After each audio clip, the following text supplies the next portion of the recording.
Hey everyone, I am really lucky to spend this next stretch of time here with Luke Norland. Luke, welcome. Thank you, Lauren. Pleasure to be here. Yeah, so Luke, I understand that you want to learn a little bit about chemotherapy. I would love to. Absolutely. It's something that I've not really embarked on any study, and I'm just a beginner, so I would really like to learn. And as I said to you recently, there's just always more to learn about healing, and doesn't matter how far down the track you are, there's still more to learn. So, Yeah, yeah, I agree with that so much, Luke. And I think we could frame what our conversation today is. This is what we know today, right? And right, yeah. probably by the end of our conversation, we both will know something more. Yeah, that's usually how it goes with a good conversation, isn't it? Yeah, exactly. Exactly. So, Luca, I understand you have a couple little ones that we're Yeah. going to focus our talk on today. Yeah, absolutely. Yeah, I have a 4-year-old boy and a six-month-old girl.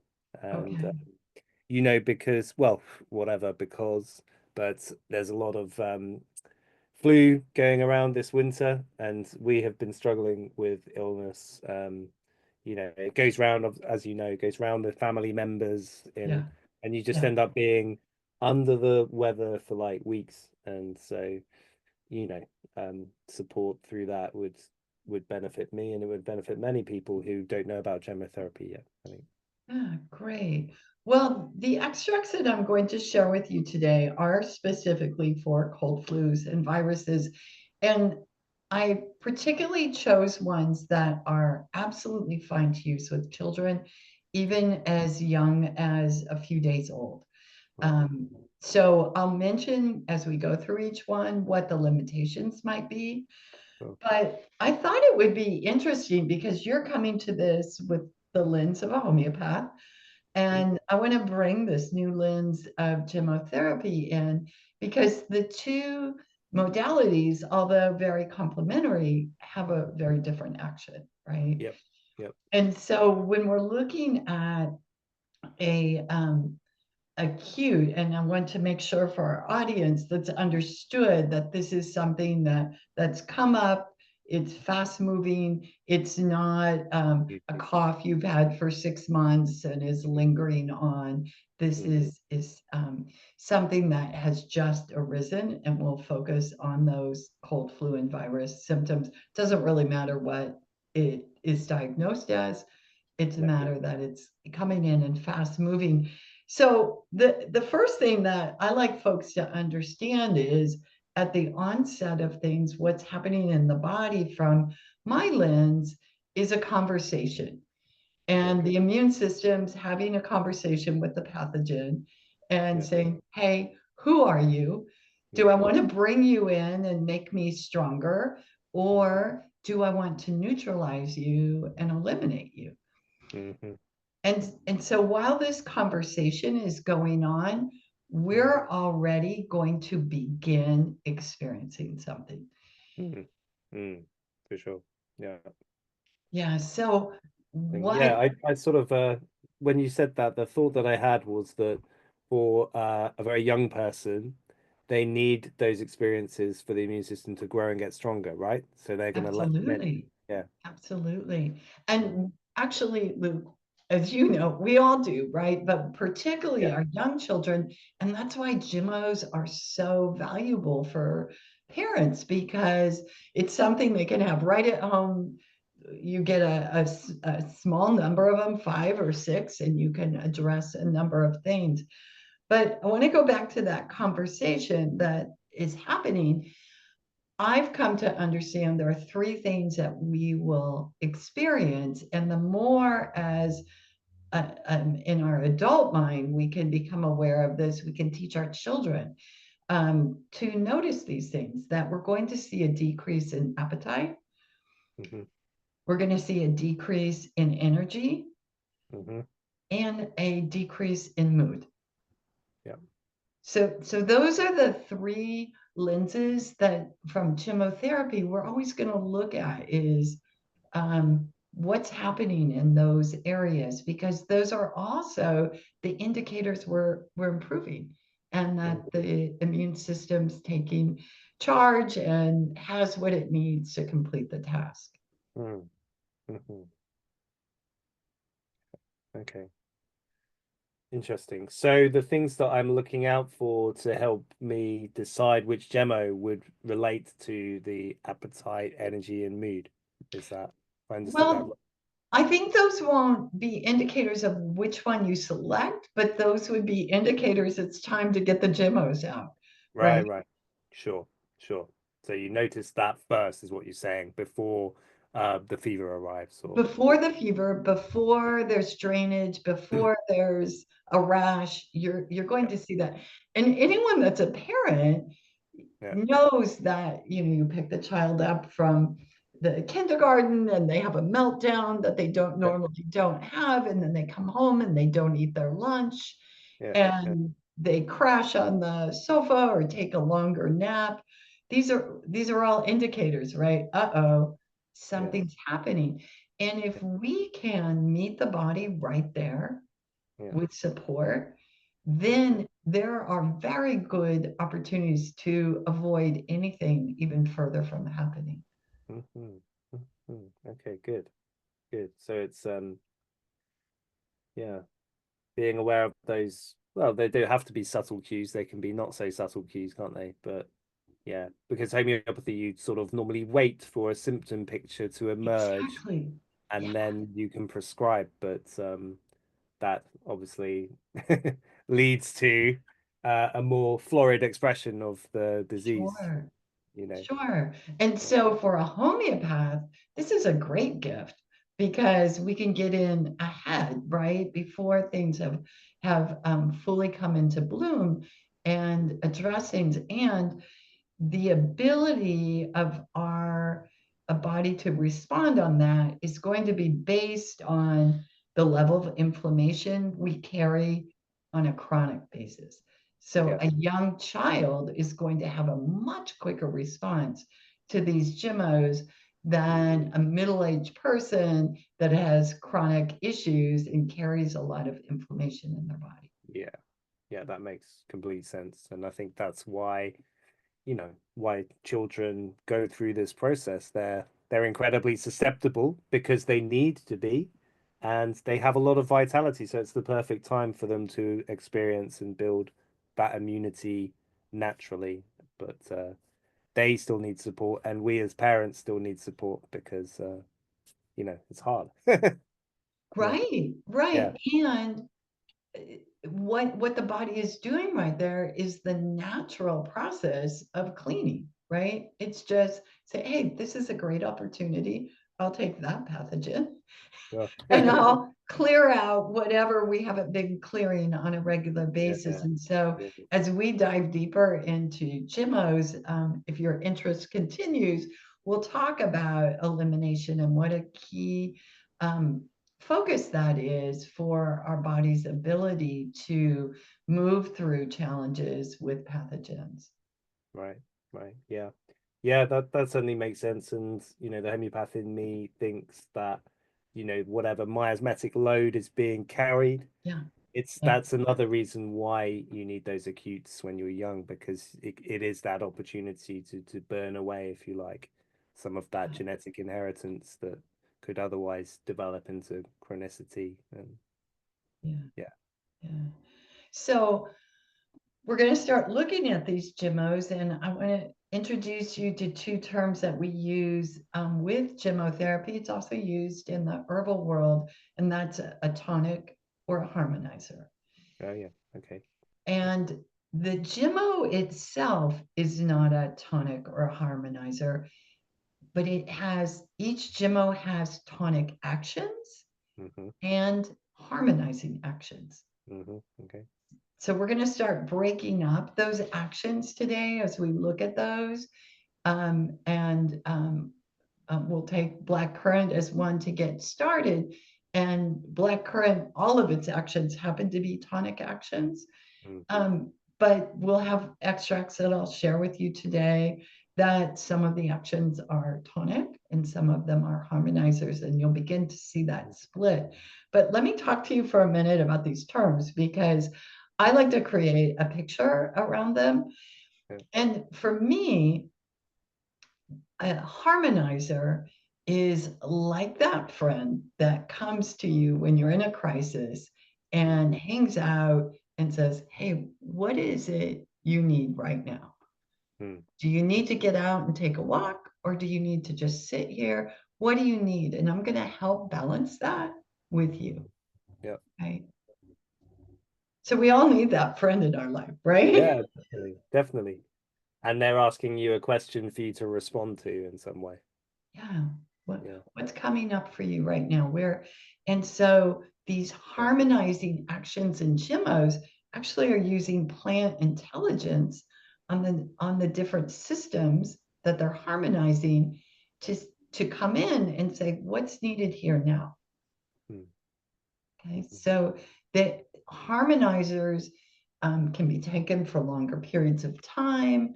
They bring things into balance. They have a very special role in our work of bringing the body into a place of balance. Tonics, on the other hand, is that friend that comes over and says, come on, let's get going. You need to get out and have a run today. It's time to get moving, right? It's a little bit like that personal trainer saying, I know you can do a little better. Come on, come on. Yeah. And as we're talking about that, there are times that could be useful, and there are times that could be really irritating, right? Sure. Yeah, definitely. And that sounds like you've got a kind of yin and a yang type of action. Exactly. Yeah. Exactly. Yeah. Yeah. Which makes complete sense. It's a natural law after all. Yeah. So the Yeah. challenge with tonics, when we're taking them ourselves or we're giving them to our children or prescribing them in our offices, is they don't have that cutoff valve. They're Right. just going to keep tonifying Yeah. because that's what they do. So let's say it's a tonic for the kidney. They're in there. Okay, come on, you can do this better. You can eliminate a little better. You can strengthen this. And at a point, the body's going to say, hey, that's enough. Mm. Thank you. Yeah. Just like you would if you were working with a physical trainer. Hey, I need a break right now. I'm going to walk away from this.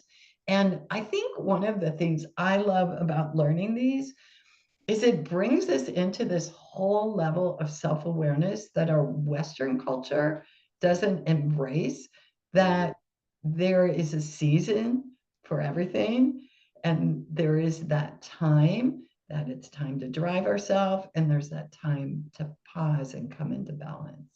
Mm. Yeah. Yeah. It'll be easy for, if you're in that relentless pressurized environment to just get obsessed with tonifying ad infinitum, right? Exactly. And I see it in your practice, this urge to fix, right, that we have, because I think this Yeah. is ingrained in our culture that things don't always run a course or a season, but let's fix that, right? Mm. Hmm. Yes. Yeah. And I think one of the things, and again, if we go further and look at the nervous system extracts, it can be a real trap for folks to fall into.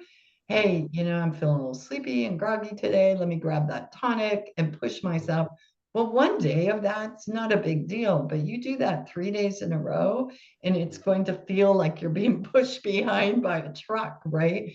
And your system isn't going to respond so kindly to that. Mm. Yeah. Okay. That's interesting. I did not know about that.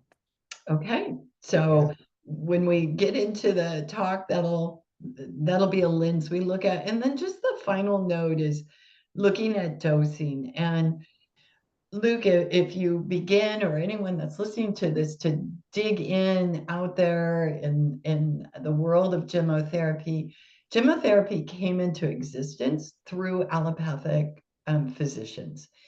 And they were looking to create an action through um, um, uh, the system to respond. And so they were looking at bringing in physical plant material. How much do we need to create that action?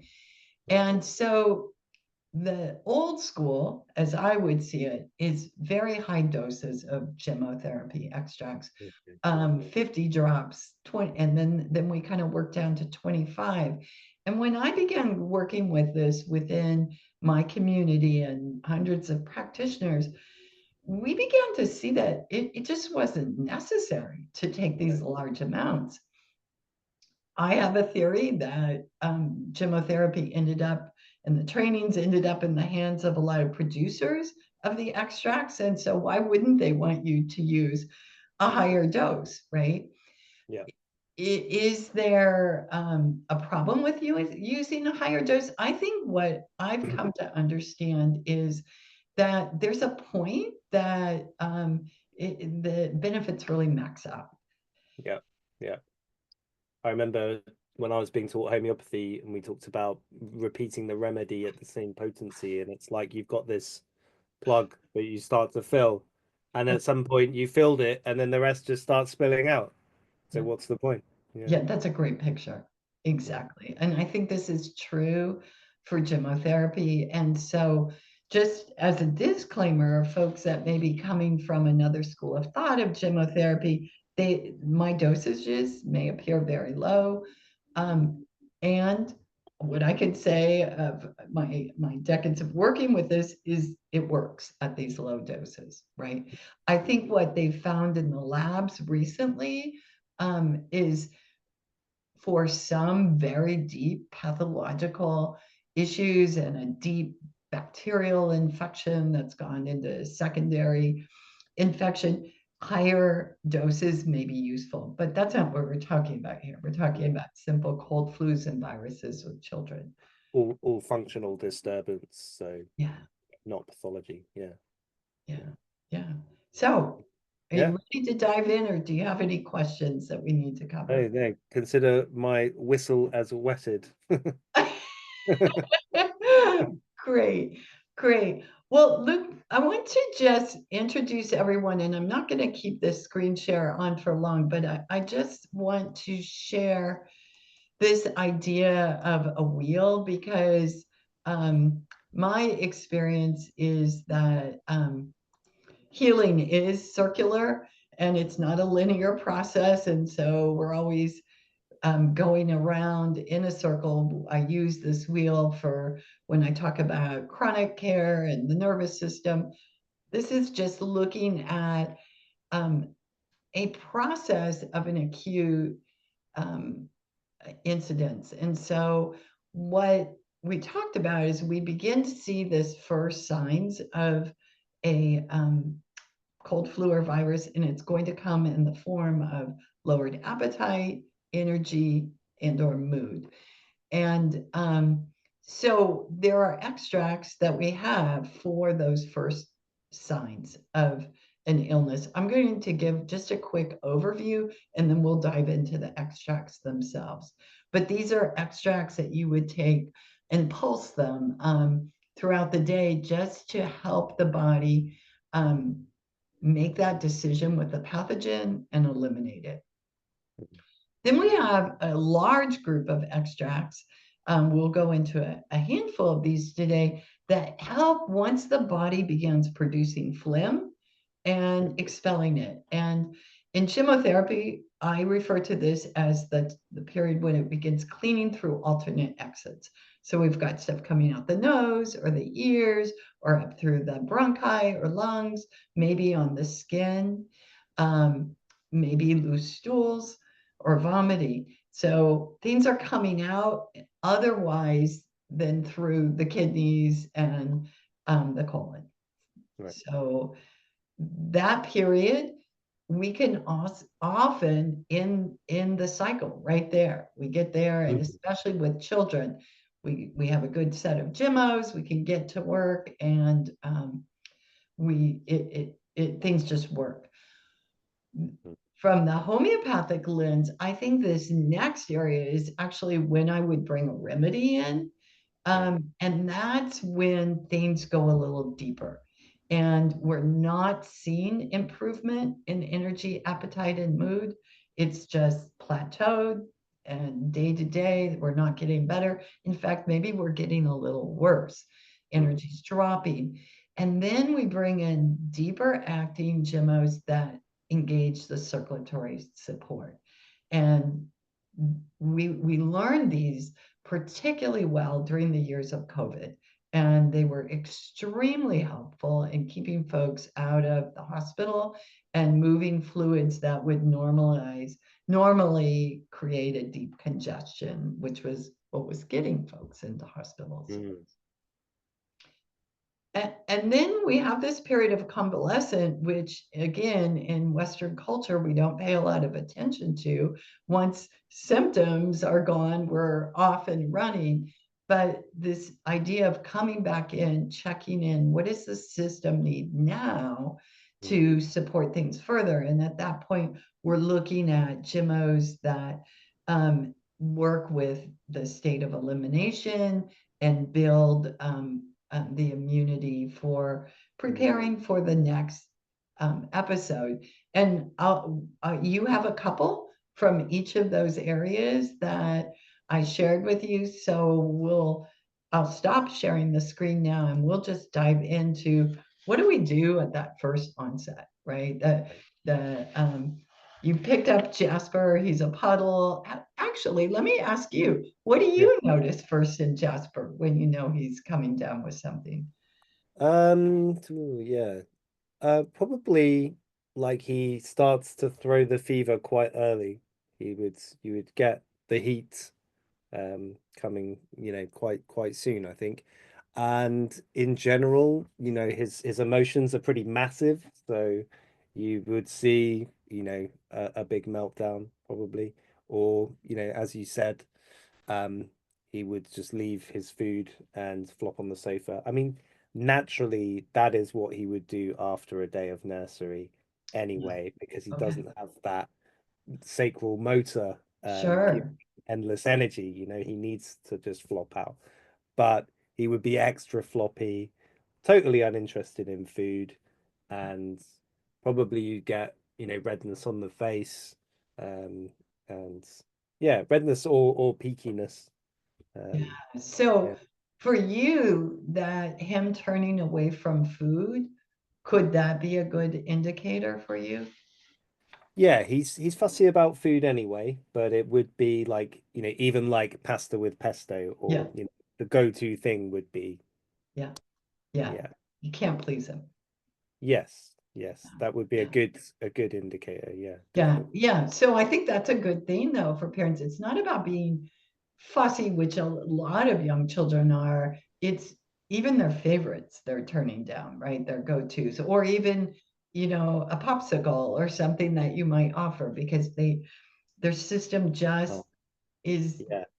Yeah, Wait, what? if he ever turned down an ice lolly, then you would know you're in That trouble. would be the day. Or Yeah, that he was begging for an ice lolly. That might be one as well. Because it's definitely like I remember one time he was so on edge and like we had to go to the shop to buy ice lollies and he was just there in the car just like absolutely steaming through this ice lolly. And I was like, wow, he really needed that. Mm. yeah, that would be a great sidebar conversation because I also see that in my granddaughter. And why do these kids right now need so much cooling, right? Yeah. What's going on? Yeah. And because that is normally cold wouldn't be a soothing experience. So what's No. going on, right? Yeah, true, true. Yeah, whole nother conversation there. Yeah. Yeah, I mean it's snowing here and he would still probably want an ice lolly. Yeah. Sure, sure. I Yeah. would say the same thing would be true for my granddaughter too. Yeah. Yeah. Yeah. Yeah. So interesting. However, looking for that edge, and I think now that we've had this conversation, you might start seeing a little gap in there between the fever and these other things. Like there might Yeah. be ability. And I think as parents come into more awareness, first of all, it's super empowering Mm. because otherwise, as parents who are just trying to make it through each day, it feels like this stuff is coming in, at Yeah. you. Yeah. And this gives you a little opportunity to respond rather than react. Yeah, yeah, that's great. Yeah, so the two extracts you have on hand is black currant and sea buckthorn, correct? Okay. In Yes. that group. And for the longest time, black currant was our go-to. We didn't have sea buckthorn in the repertoire, but we do now. And so let me speak to sea buckthorn because it's truly a favorite of mine. And I wouldn't travel anywhere without sea buckthorn. I don't think any of my family members would either. Mm, So sea buckthorn is one of those extracts that is a tonic in all of its categories. yeah, It's a tonic for the immune response. yeah, So that means it's optimizing the immune system's ability to meet that pathogen, have that conversation, and to react appropriately, right? yeah, yeah. It's also, which I think makes it so special, a tonic for the central nervous system. So it's managing our sensory responses at the same time. Mm, So I find it helps lift the mood a little bit mhm, when we are faced with that for those first onset of symptoms. mm, interesting. Yeah. Yeah, Yes, so because yeah, the typically one third of the things when your child is unwell is that the it's mood, it's not nice to see them not themselves, is it? right? That would typically be why like the cowpole comes out to sort of they're obviously in pain, and that would take the edge off a bit and let them come back to themselves a bit more. So Yeah. it'd be very nice to have something that replaces that Oh, because yeah, sure, yeah, sure. And I think it'll be a fun extract for you to play around with. There's no harm done in dosing some sea buckthorn there. And it's a go-to, like just even for adults as they're feeling that drop in energy, like, uh-oh, is something coming on, right? hmm Because hmm yeah, here's the third action it has, which makes it very unique among the extracts, is it's able to shift the pH at the site of inflammation. mm, mm, So it's shifting the environment. And mm, when we work on that level, right, this is a whole new aspect. We're not suppressing anything, we're just making it inhospitable for mm. the pathogen to want to hang out. Yeah, amazing. Hmm, that sounds good. Yeah, Okay. So yes, check, see buckthorn. tick. Yeah, When we're taking it as adults for this place, we're going to look at like 3 drops a dose. When we're giving it to children, we're looking at 1 drop, 1 to 2 drops. okay, yeah, Yeah. And in this early onset, we really have a short window to respond before something else starts happening. So right, we're giving the extracts often, every couple hours. okay, And obviously, folks schedule, and you don't wake a sleeping child to dose, but as often as you can in the waking hours to help support the body. okay. So one dose every couple of hours Yeah, for a child. Yeah, yeah, one drop rather. Yeah, yeah. 1 to 2 drops, 2 drops as they get to be about, I think like 4 or 5, you can increase it up to 2. okay, And when we're and on your wheel that I sent you, there's a dosage chart on the bottom that can help a little bit with that. yeah, So ideally, you also have blood current on hand. You would pulse those. So you would take one at one interval, an hour yeah, and a half or 2 hours later, take the other back yeah, and forth. If yeah. that is feeling like too much for a harried parent, or a caregiver, dose them together. But apart, I feel is beneficial because then you're getting something, every so often there. And so let's talk about black currant. Uh-huh. You Yeah. already had a little bit of experience with that. Do you have something positive to report? Yeah, I think we basically what happened for us, we had a series of illnesses already, and then it we were kind of going okay, and it was just before Christmas, and someone I know, their kids got measles, and I was like, "Ooh, I should give them their homeoprophylaxis." So I gave them both morpholinum, and then they both got sick the next day. So I was like, "Good." But it was just before Christmas. I was like, "Oh, whoops, that wasn't the best timing because obviously it's a busy period." Then Yeah. we traveled to a different place to see relatives.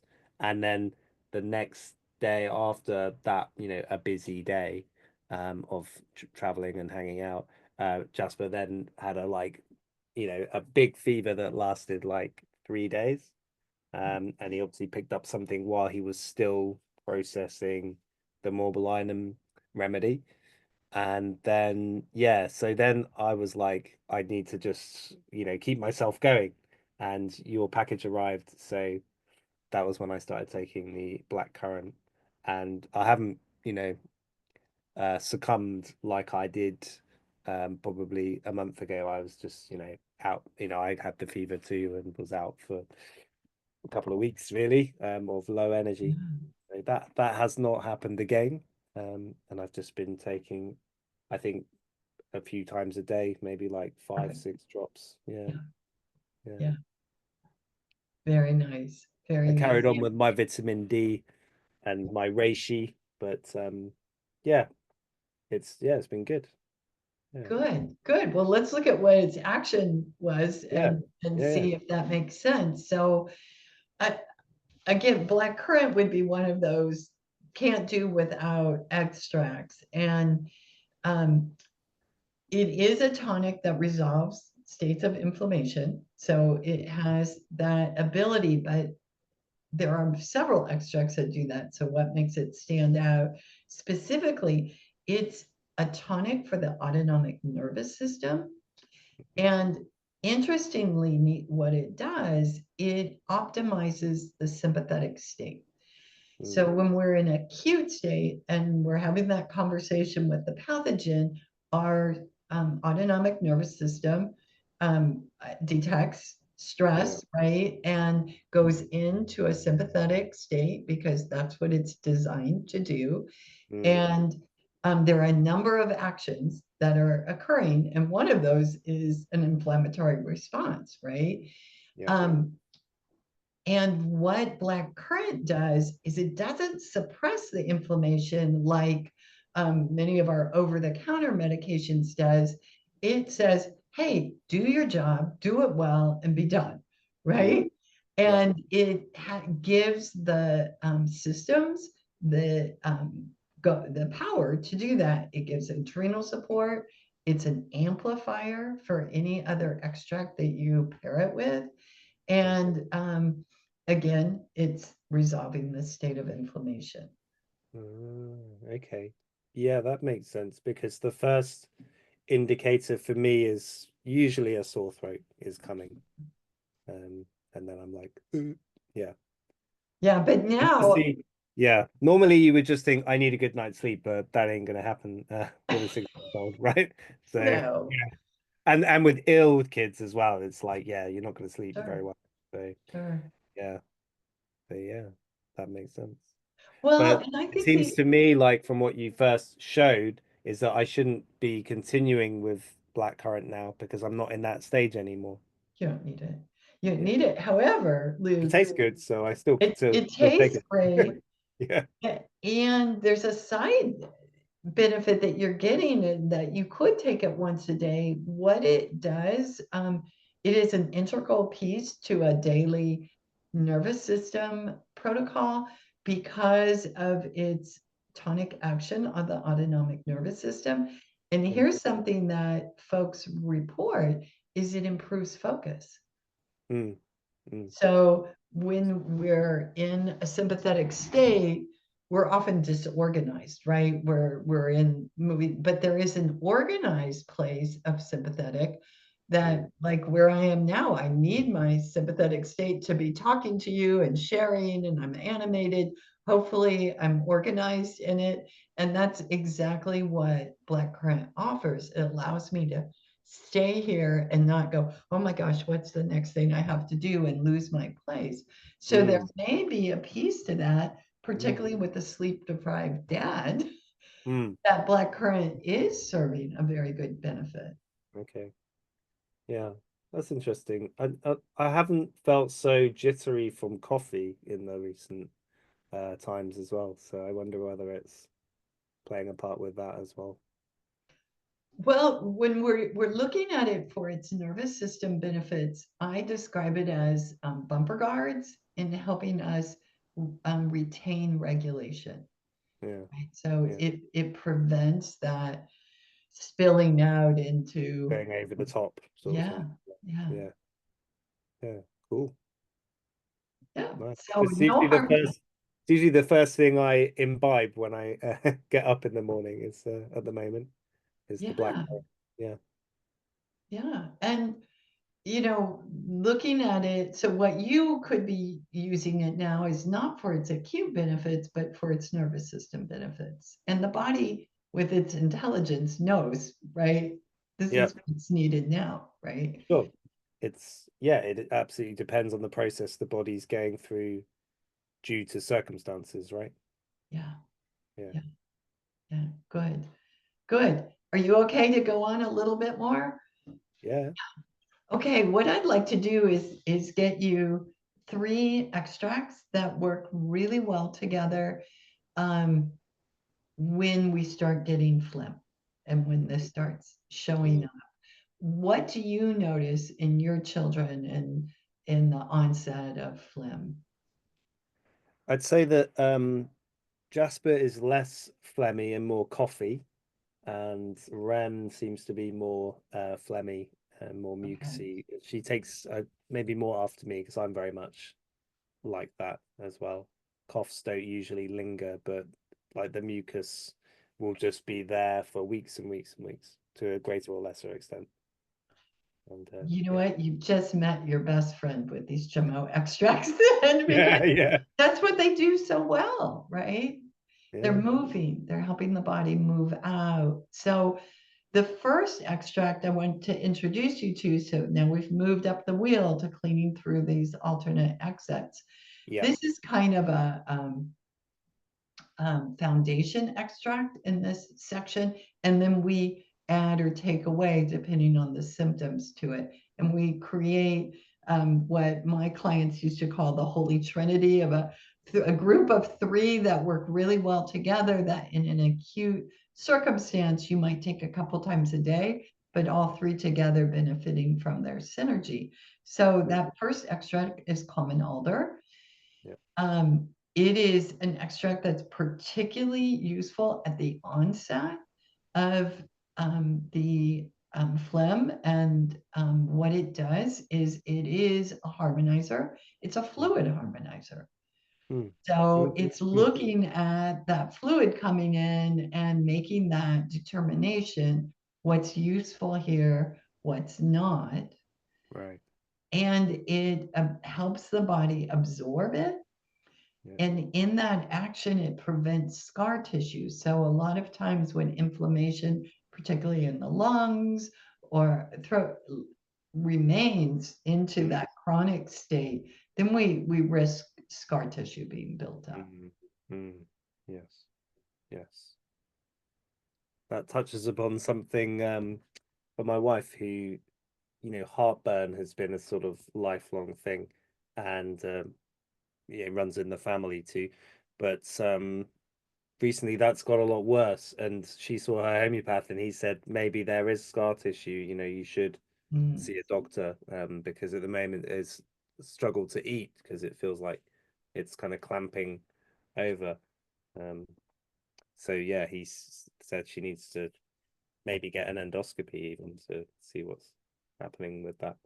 It's, Yeah. Well, yeah. looking at some Gemmos to reduce that. So common alder, aside from this acute situation that I'm sharing with you, plays a very good role in chronic use. And the thing is, once we move these extracts out of their acute positions, we have to be very aware of the actions, because Mm. we wouldn't want to be moving fluids unless were supporting the kidneys and colon to move elimination. And so there is a real risk with common alder, particularly. Folks seem to love the way it makes them feel. This, we're reducing inflammation, which also reduces anxiety and stress and that type of thing in the body. But if it isn't paired properly for solving a chronic issue, then it can actually cause aggravations and we get into a much more complex conversation around that. But I'd be happy to have that. Yeah, thanks. Okay. Yeah, okay. That makes sense because what the body's doing is very clear in acute, and what the body's doing when something's chronic is very unclear.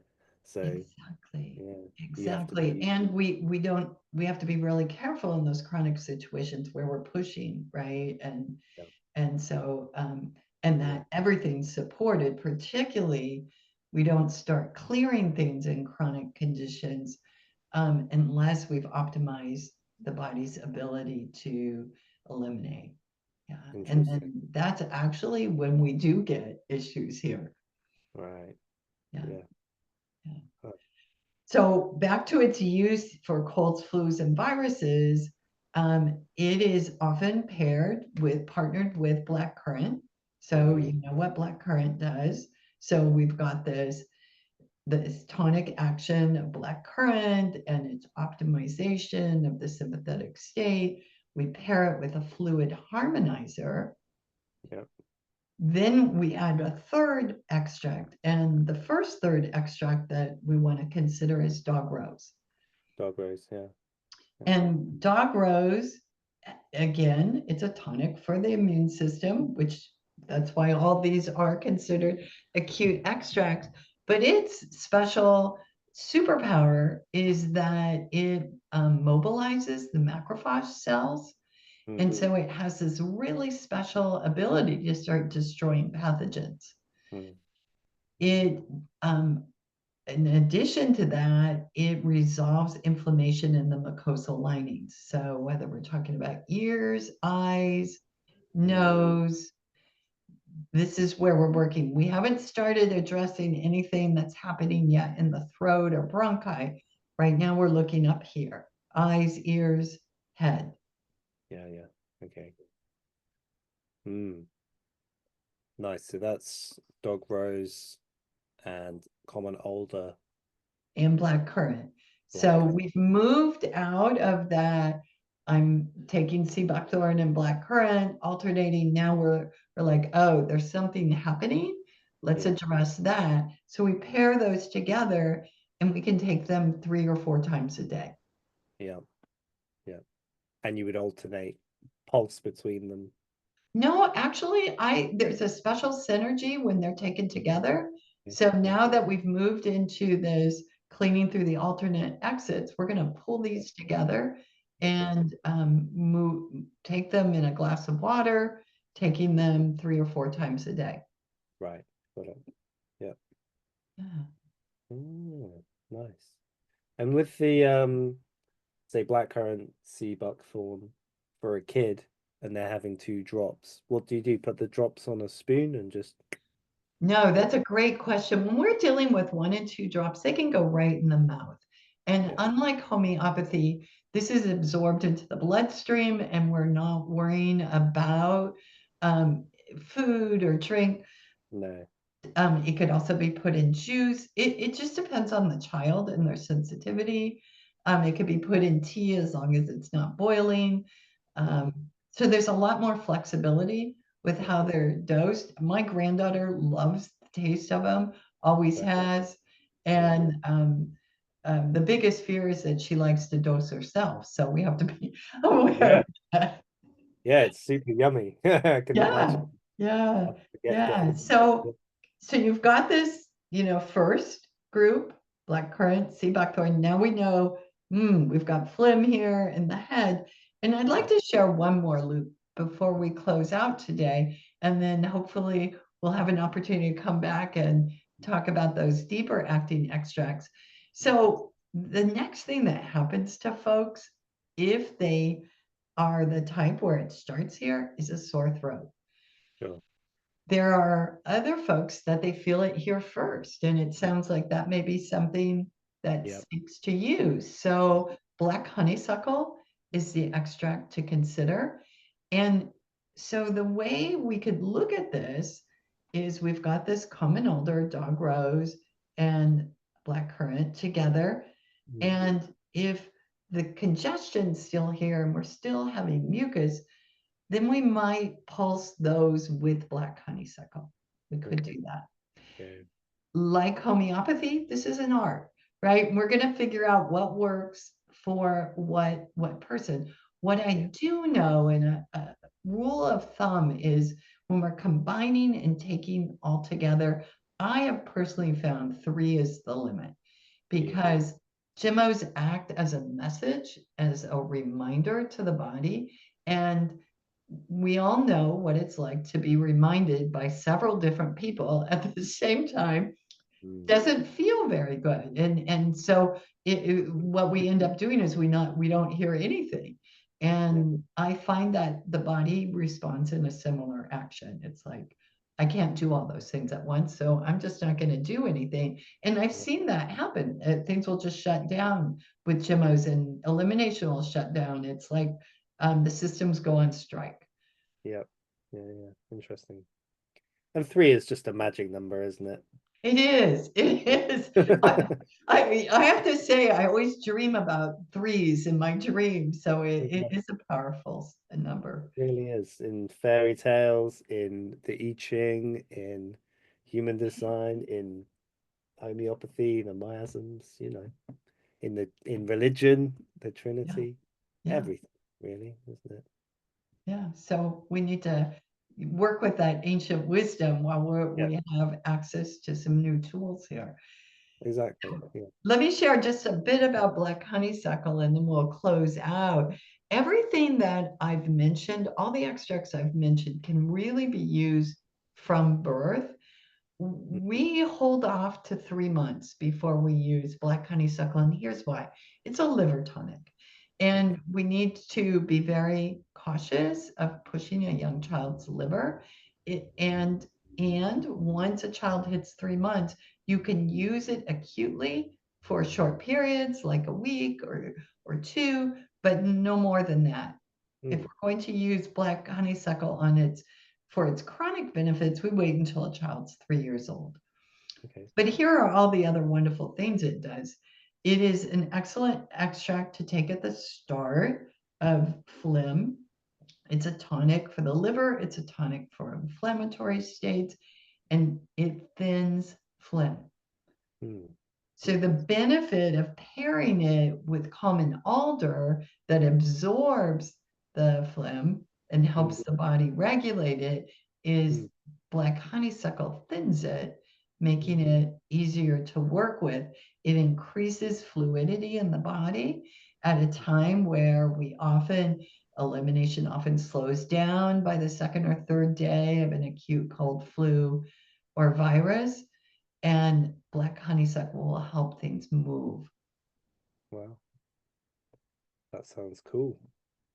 And I've got a patient who I've never managed to help, and she's been stuck for years with phlegm, Oh, unbelievable phlegm, just copious amounts of it. And she wakes up in the morning and straight away she has to spit out all this phlegm and it goes on and on and on. So she's hating life, really. So mm. So that's absolutely approachable with the right protocol with gemmotherapy. That's something that I saw in adults decrease over time, right? Because what we're doing is there's a system that's out of balance, right? That's yeah, yeah. producing that phlegm. So how do we get the reminders Mm, often enough to that system mm, so that it relearns, which is what our organs do with gemmotherapy, how they were designed to operate. mm, hmm. Yeah, yeah, because they're stuck in a faulty way of doing things, and yeah. Yeah, well, It's I what think there's yeah, the only remedy that seemed to maybe herald a breakthrough was thyroidinum. hmm, Sort of interesting because it's a it's about yeah, regulation basically, isn't it? sure, But sure. yeah, Yeah, but it but didn't. what you're mentioning, these chronic states, and that's a fascinating conversation, Luke, when we compare Gemmos to homeopathy, is chronic states are all compensation for the original ways our systems were supposed to work.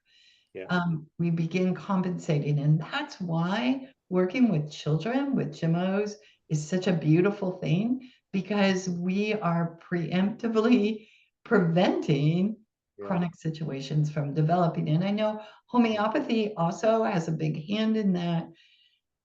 And I've found the two are just a beautiful combination. yeah, yeah. I can see that completely. Very, very synergistic and different. I mean, there are homeopaths like Burnett who practice, used homeopathy in tincture and in low dosage for drainage, basically. So Yeah, you know, yeah. it's not dissimilar, although it is also different. And yeah, yeah. So, any questions that you feel like you need responses to before we close out? No, I'm very appreciative, and I want to express my gratitude for teaching me about Gemmos. It's exciting and very practical, and what could be better, because I guess I'm someone who has a bit of a sulfur edge in that I like to rack my brains about metaphysical subtleties. But do you know what? Sometimes it's just nice to be grounded and think about what's going to really help day to day, and yeah, to have some really sort of reliable indications to where to go. So thank you. Yeah, great, Luke. Thanks so much.